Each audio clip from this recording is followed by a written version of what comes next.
Well, hello everyone, welcome back to the Wee Interior Shop. My name's Heather.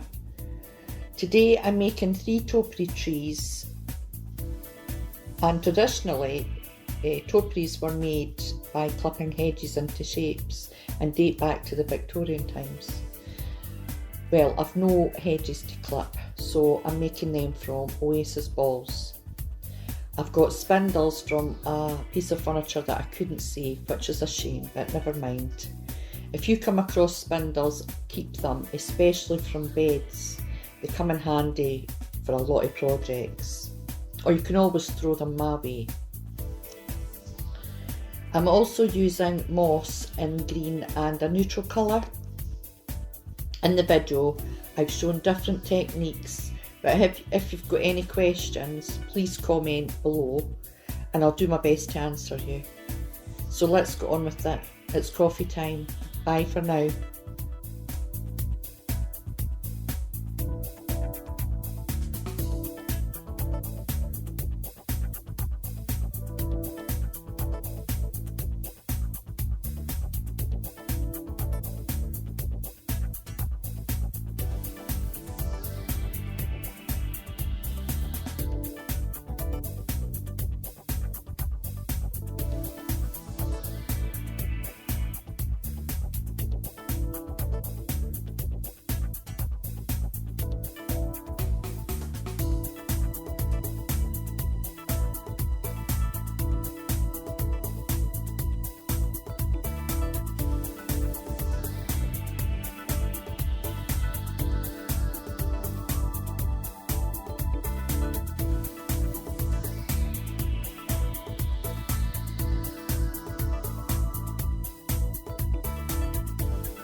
Well, what did you think? I'm really pleased with the way they turned out. I had to cut bits out of the video as I burnt my fingers twice, and I don't think you wanted to see me jumping around like an idiot. And I'm just so glad the sound was off. So if you like to see more, why not subscribe to my channel? And I'll see you in the next one. Bye.